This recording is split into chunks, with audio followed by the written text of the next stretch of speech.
Dios me les bendiga, es un placer saludarles en esta ocasión en nuestra clase Antiguo Testamento 4 y en la cual estamos revisando los libros proféticos, llamados comúnmente profetas menores. Como usted recuerda, hemos estado explicando un poquito acerca de la condición general de los libros proféticos. Eso consiste en saber tres etapas diferentes cronológicamente de en qué momento se escribió el libro o en qué momento de la historia, eh, como decir, lo, el tiempo en que los profetas predicaron, ¿verdad? ¿Y qué significa eso? Si fue preexílico, exílico o posexílico. De entre los 12 profetas mm, llamados comúnmente menores, debemos identificar ese elemento cronológico. Si fue preexílico, antes del exílico a Babilonia, si fue exílico, en medio del exilio, o si fue post-exílico, después del retorno a Babilonia por el edicto de Ciro, rey de Persa.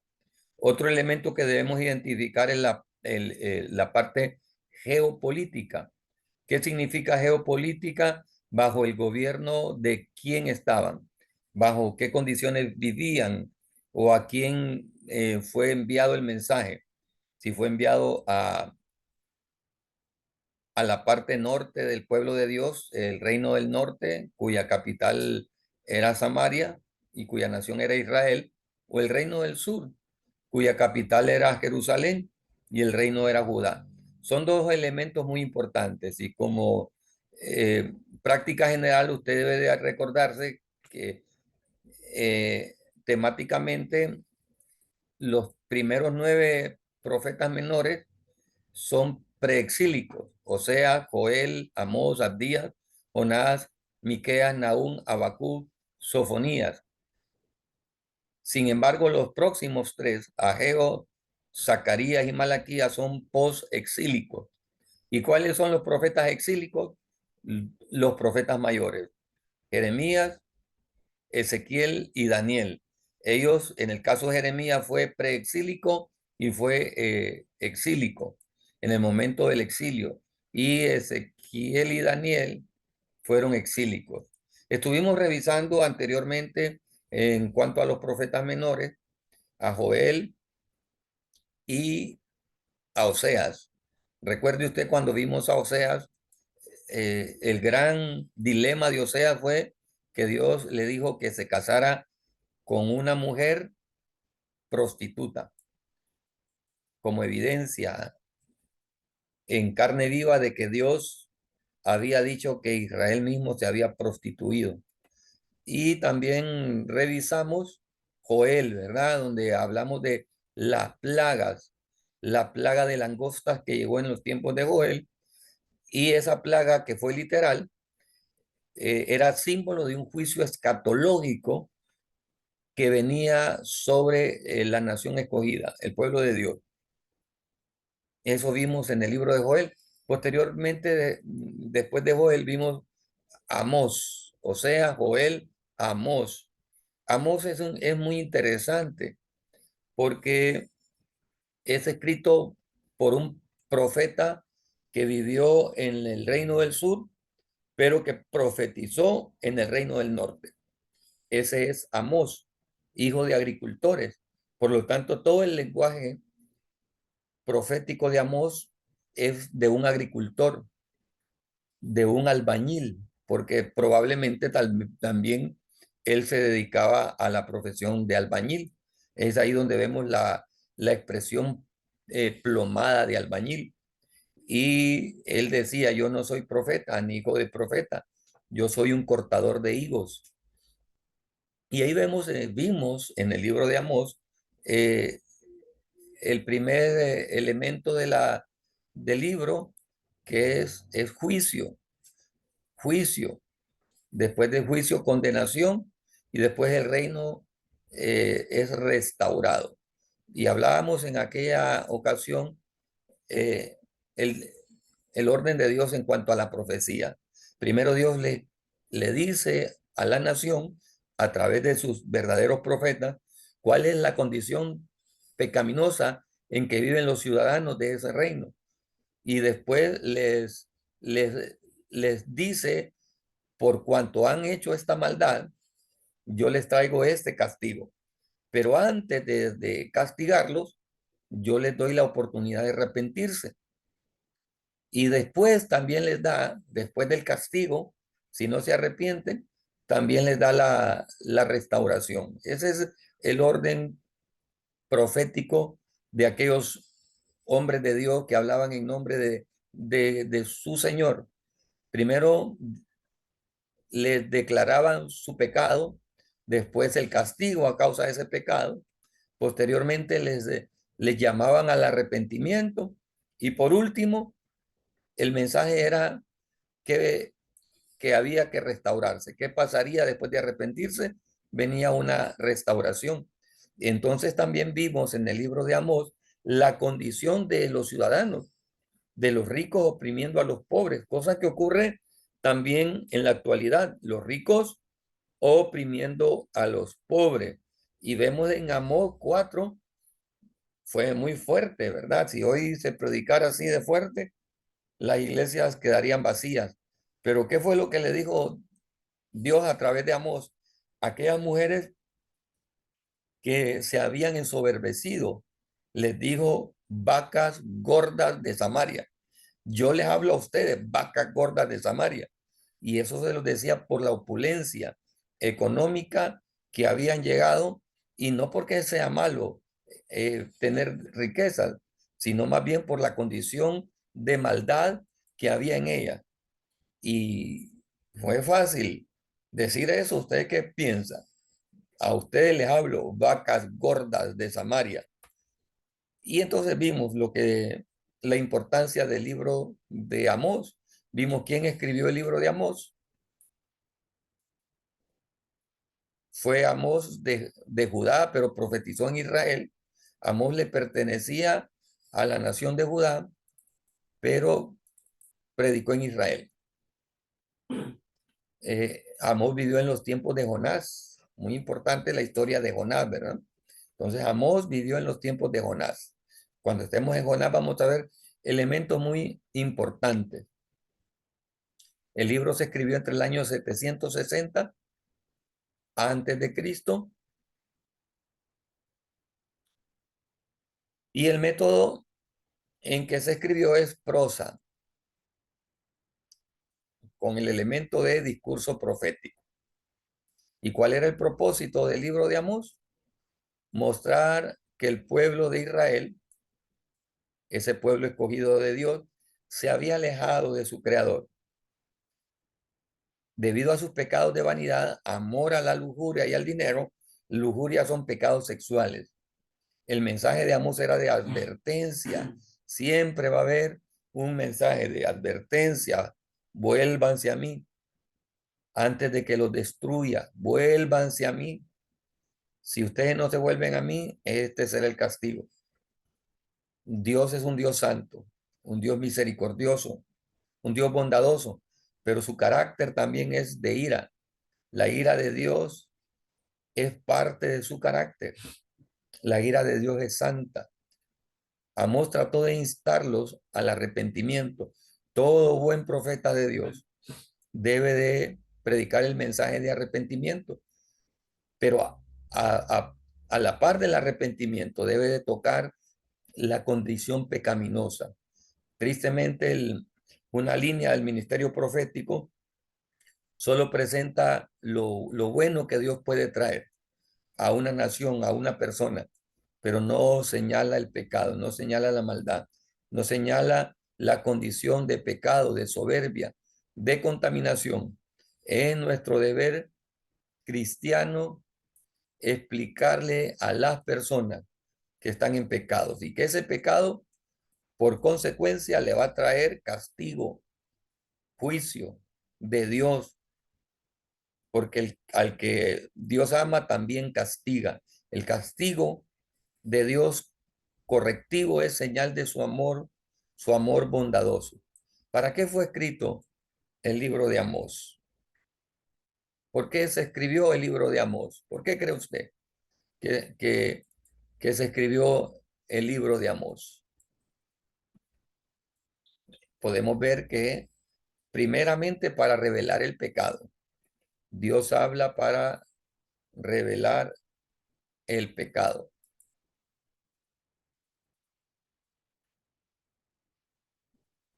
Dios quería revelar que Israel había descuidado la adoración a Dios por entregarse a la vanidad y al lujo extravagante. Mire qué tristeza el lujo extravagante. ¿En qué consiste ese lujo extravagante? Cuando nosotros queremos dar a conocer lo que tenemos. La vanidad conduce a el lujo extravagante. Qué terrible cuando hoy siervos de Dios, confundiendo la bendición de Dios, que no es malo ser bendecido de Dios, lo malo es tomar esa bendición vanidosamente y la gracia que Dios ha dado, mostrarla extravagantemente. Hoy vemos en los púlpitos cristianos la forma extravagante que se dirigen algunos de sus ministros. Precisamente fue eso lo que Dios castigó. Está bien que yo me arregle, está bien que yo me vea bien, que yo me vea elegante. Sí, está bien. Y es más, es necesario. El problema es que ese afán de verme bien se convierta en vanidad y la vanidad me conduzca a esto, al lujo extravagante. ¿Qué fue lo que provocó el castigo? La vanidad manifestada en el lujo extravagante. ¿Qué más quería darnos a entender Amós? Que los comerciantes ricos oprimían a los pobres. ¿Está bien ser rico? Está bien. Necesitamos que la iglesia tenga esa bendición económica, pues es los hombres generosos que han sido bendecidos económicamente los que sostienen a la congregación. La iglesia necesita de hombres y mujeres generosos, que económicamente estén empoderados y que ellos sean una bendición para la iglesia. A pesar de eso, quien sostuvo el ministerio de Pablo no fueron los ricos, no fue la iglesia de Corintios la que sostuvo el ministerio apostólico de Pablo.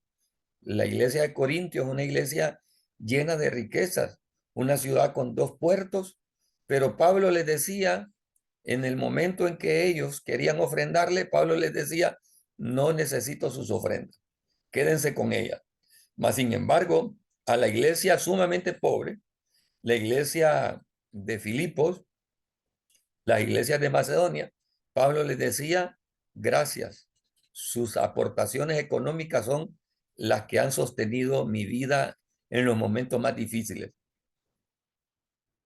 Qué importante, ¿verdad? Si nosotros viéramos la vida económica de la iglesia de Corintios y la vida económica de la iglesia de Filipenses, totalmente diferente. Y Dios bendijo a la iglesia de Corintios y bendijo a la iglesia de Filipos. Pero Pablo aceptó la ofrenda de la iglesia pobre, de la iglesia sumamente pobre. ¿Por qué? Porque la iglesia rica se había convertido vanidosa, lujuriosa, extravagante, así como la Odisea. Yo estoy enriquecido. Mas, sin embargo, la iglesia hablando de las 7 iglesias del Apocalipsis, y así como hacemos la comparación entre Corintios y Filipenses, también hacemos la comparación entre la Odisea y Filadelfia, contrastes diferentes con relación a lo económico. Precisamente eso era lo que vivía el pueblo de Israel en los tiempos de Amós. Y Dios les hizo ver esto. Por eso su expresión era darles a conocer a los ricos que estaban oprimiendo y que se habían entregado a la vanidad. Que su pueblo Israel adoraba a ídolos paganos que Jeroboam I había introducido en la nación. ¿Quién era Jeroboam I? El hombre que fue utilizado para que Israel se apartara de David, Jeroboam, el primer rey que tuvo la nación del norte, Israel. Que Dios trajo a Amós en esta situación difícil para advertir a los israelitas en cuanto a la ira divina y al juicio que vendría. Que Dios cumplirá su promesa y meta final, que es el establecimiento de su reino. Todas esas cosas repasamos en Amós. ¿Qué enseñanzas importantes nos damos? Vamos a ver qué enseñanzas importantes encontramos en Amós. Dios no hace acepción de personas, aunque a veces pensamos que somos solo alguien sin importancia. Qué triste que alguien pueda llegar a sentirse así, ¿verdad? Pero para Dios no hay nadie diferente. Él nos usará para llevar su mensaje. Si utilizó a Amós en su condición de agricultor, de albañil, como lo presentan algunos eruditos, Dios también le puede usar a usted, no importa su título, su posición. Dios usa y no menosprecia a todos los que no ponen excusas para servirle, sino más bien obedecen. Dios ha usado a los pastores, a los carpinteros, a los pescadores a través de la Biblia. No hay acepción. Cualquier profesión que usted tenga en esta vida, Dios puede utilizarla para su gloria. Así que no menosprecie su vida delante de Dios, ni tampoco se enorgullezca. Hay que mantenernos humildes ante Él. Dios se enoja cuando los habitantes de un pueblo son injustos y crueles. Mire todas esas enseñanzas hermosas que entendemos en el libro de Amós. Toda opresión hacia los seres humanos despierta la ira de Dios, porque quiere que los hombres vivan en amor, en armonía y en paz. Dios es impecable. Cuando comienza a tratar con el hombre y no está dispuesto a hacer la paz, Dios es impecable. Cuando Dios pone el dedo en la llaga, el dedo en el renglón ahí lo mantiene. Así que hay que mantenernos en paz con Él, ¿verdad? ¿Y cómo se evidencia la paz que yo tengo con Dios?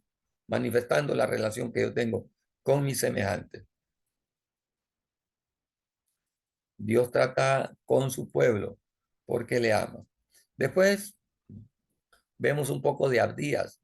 Abdías solo tiene un capítulo y ese capítulo es de 21 versículos. ¿Y qué nos enseña el libro de Abdías? El juicio para Edom. Es muy importante en este punto entender quién es Edom, ¿verdad? Edom era una nación vecina de Israel. ¿De dónde viene Edom? ¿Qué significa Edom? Edom quiere decir rojo, bermejo. ¿Y de dónde viene rojo en la Biblia? Recuerde, Edom era hermano de Jacob. ¿Quién era el hermano de Jacob? Esaú. Cuando hablamos de Edom, es una nación cuyos descendientes eran hijos de Esaú. ¿Se acuerdan? Isaac y Rebeca. Rebeca era una mujer que estaba embarazada y había pleito en su vientre y Dios le reveló a través de Isaac que su vientre tenía dos muchachos y que de esos dos muchachos iba a ser una nación. Desde el vientre vivieron enemistados. Edom, que es Esaú, y también Jacob, ¿verdad? Desde el vientre. Y ya cuando esas naciones, muchos siglos después, cuando cada uno de ellos se convirtió en una nación, siempre estuvo el rencor, el resentimiento de los descendientes de Esaú hacia Israel. Tanto así que cuando Israel fue llevado cautivo, habían pasado más de 1000 años, oiga bien, más de 1000 años de historia, casi 2000 años, 1500 años, casi desde el nacimiento de Esaú y Jacob hasta el momento en que se está dando esa historia de Abdías, casi 1500 años aproximadamente. Y todavía había orgullo, había resentimiento. ¿Cuánto daño puede hacer el resentimiento en una persona? Hermanos que están resentidos con sus hermanos, ¿cuánto daño le puede hacer el corazón a un hermano resentido que solamente no le habla a su hermano? No le habla. Y ese resentimiento se enardece en el corazón. Y tanto fue el resentimiento de los descendientes. Había pasado más de 1300 años que había muerto Esaú, que había muerto Jacob, pero todavía había resentimiento en sus descendientes. Y fue tal que cuando Jacob, los descendientes de Jacob, o sea, el pueblo de Israel, estaba siendo cautivo hacia Babilonia,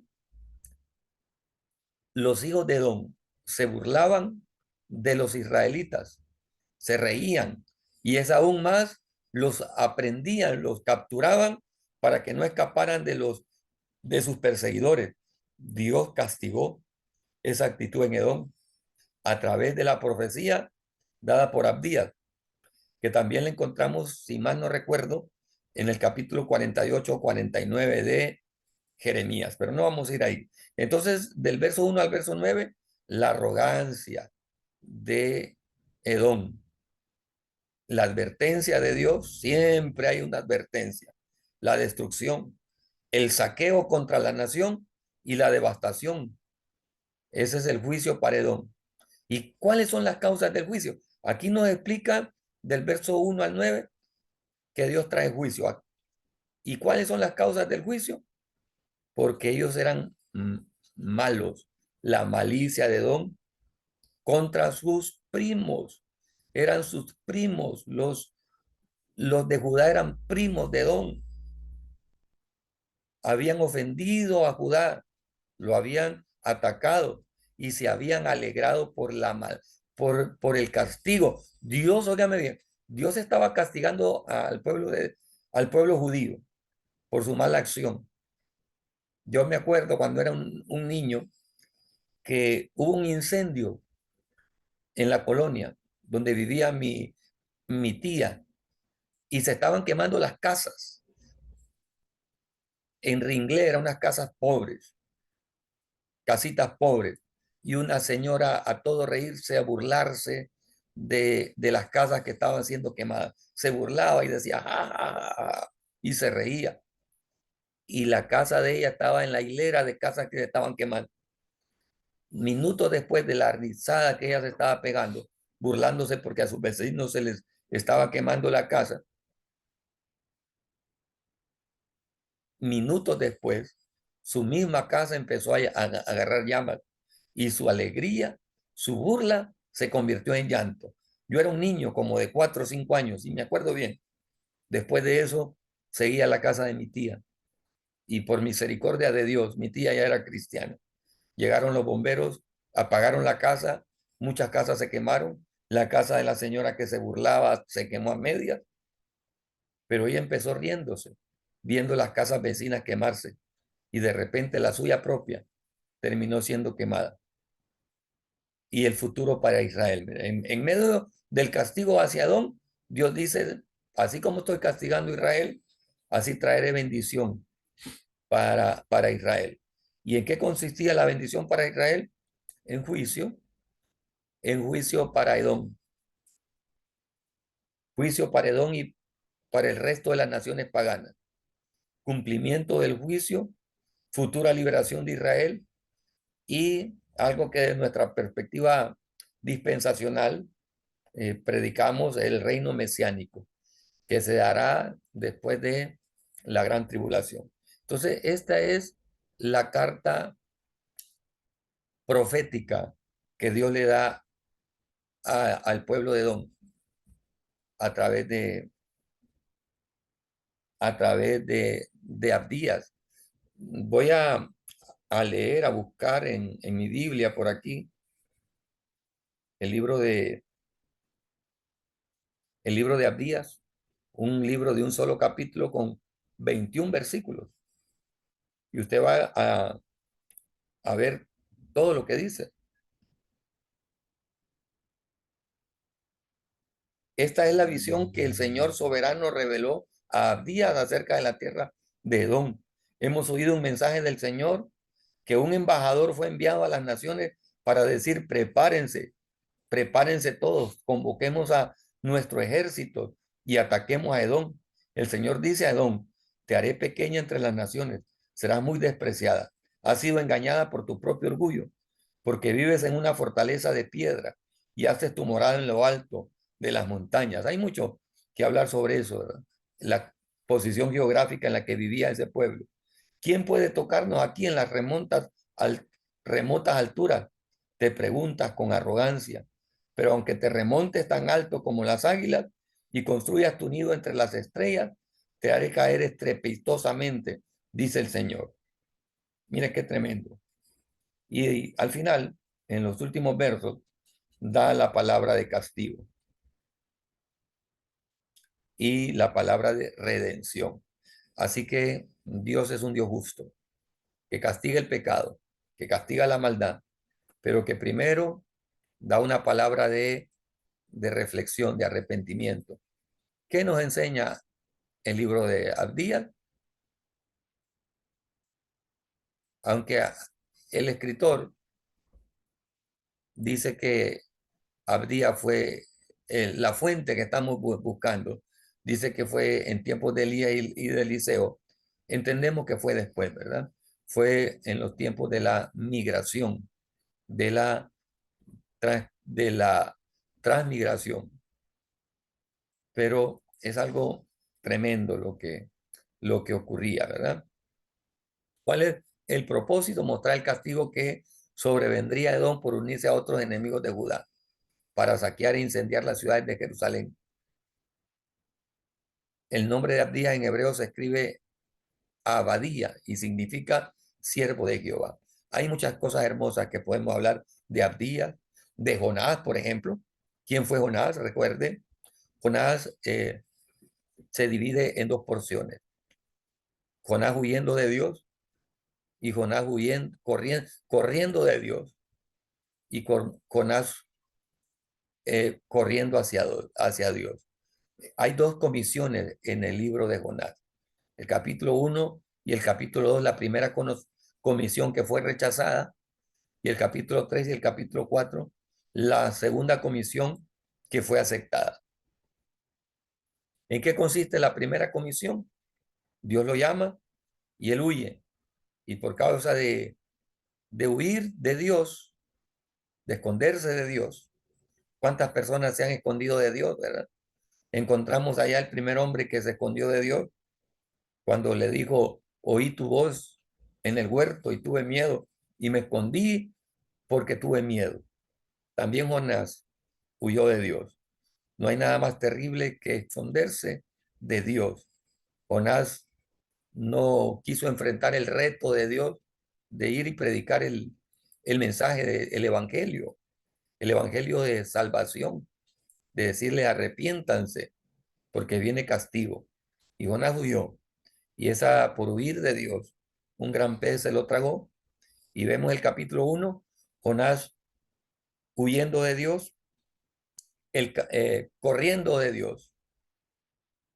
El capítulo 2, Jonás corriendo hacia Dios. El capítulo 3, Jonás corriendo por Dios.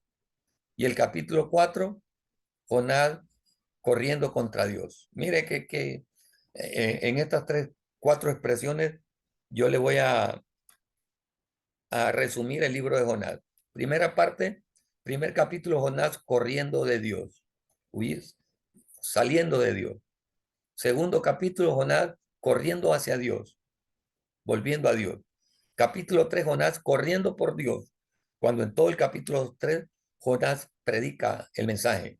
Y el capítulo 4, Jonás corriendo contra Dios, enfrentando a Dios por la misericordia de Dios, ¿verdad? En algunas ocasiones Dios muestra su justicia, como en el caso de Abdías, trayendo juicio a causa del pecado. Y en otras partes su misericordia.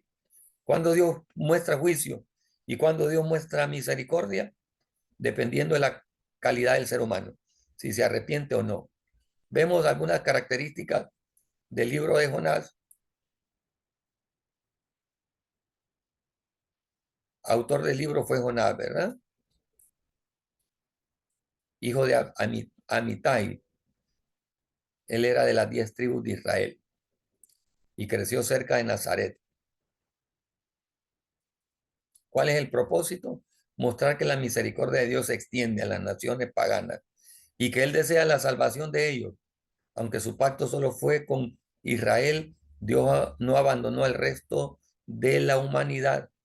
Jonás fue obligadamente a predicar a la nación de Asiria, cuya capital era Nínive, donde hubo un arrepentimiento general en aquella ciudad.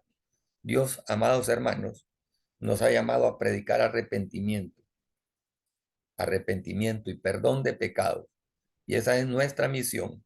¿Para qué se escribió el libro de Jonás? Para revelar que Dios perdona a los malos gentiles si se arrepienten, que el poder y la misericordia de Dios no tiene límites. La misericordia de Dios no tiene límites, sino que se extiende alcanzando a toda la humanidad perdida, ya sean judíos o gentiles. Que la muerte y resurrección de Cristo está revelada en los 3 días que tuvo Jonás dentro del pez. Recuerde, así como Jonás estuvo tres días en el vientre del pez, así es necesario que el Hijo de Dios esté en la tierra. Que si huimos de Dios, caeremos en la desgracia, en la destrucción y en la frustración y la reprensión del Señor. Pero si le servimos de todo corazón, tendremos frutos de bendiciones. Hemos visto Amós, Abdías, Jonás. En las próximas entregas veremos Miqueas, Nahum, Habacuc, Sofonías, Ageo, Zacarías, Malaquías. Fue un placer haber compartido con ustedes en este día. Dios me le bendiga y será hasta la próxima.